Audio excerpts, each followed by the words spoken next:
Bonjour mes petits loups, j'espère que vous êtes en bonne santé. Alors, avant de commencer, je tenais à vous dire que j'ai écouté vos audios qui m'ont réchauffé le cœur, que j'ai vu le travail que vous faites et l'effort que vous fournissez malgré les circonstances actuelles.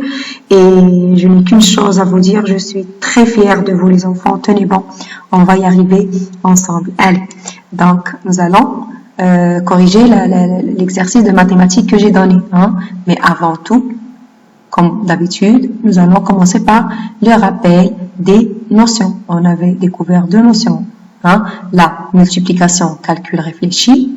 Et on avait dit que pour multiplier un nombre par une dizaine entière, j'ignore le zéro lors du calcul et je le mets, on parle du zéro, à droite du produit à la fin. Et exemple, alors 2 fois 30 est égal à... Donc, je sais que 2 fois 3 est égal à 6. J'ai ignoré le 0. Donc, je vais écrire le produit qui est le 6. Je vais l'écrire ici. Et je vais rajouter à sa droite un 0. D'accord? Pour multiplier 1, alors là, je vais mettre un espace. Voilà. Pour multiplier un nombre par une centaine entière, j'ajoute 2 zéros à droite du produit à la fin. Exemple, on a 4 fois 500. Je sais que 4 fois 5 est égal à 20. 20. Donc, je vais écrire ici 20. Et je vais rajouter 2 zéros en plus du 20. D'accord? 20. Et je vais rajouter 2 zéros. Alors, on appelle ça du calcul réfléchi. C'est une règle. Si vous l'appliquez, vous travaillez tranquillement. Alors, on passe à la symétrie. Deux dessins sont symétriques si, lorsque je plie le long de l'axe de symétrie, ils se superposent parfaitement. Et on avait dit que, ça veut dire quoi se superpose parfaitement? C'est-à-dire que si je mets le premier dessin par-dessus l'autre, en pliant sur la ligne rouge, on aura une seule figure. Vous vous rappelez les enfants?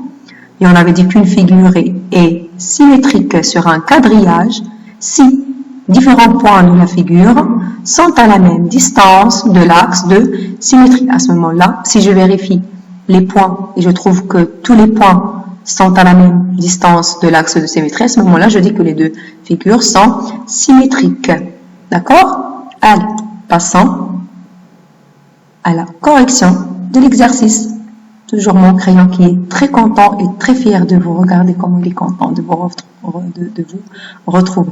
Alors, sur la feuille, j'ai vu votre travail. Tout le monde a écrit le nom et la petite date. Je suis très fière de vous les enfants.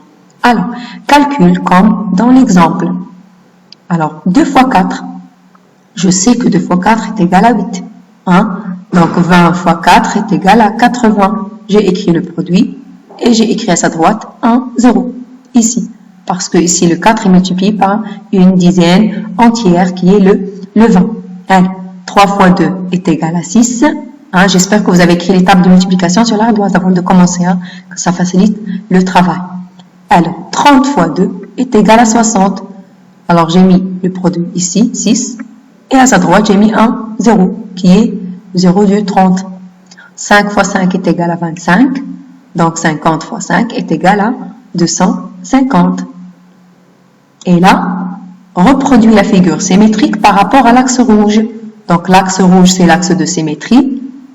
Et là, je vais vérifier les points. Alors, là, j'ai un point qui est à 2 carreaux. De l'axe de symétrie. Donc, je dois dessiner un autre de 2 carreaux de l'autre côté de l'axe de symétrie.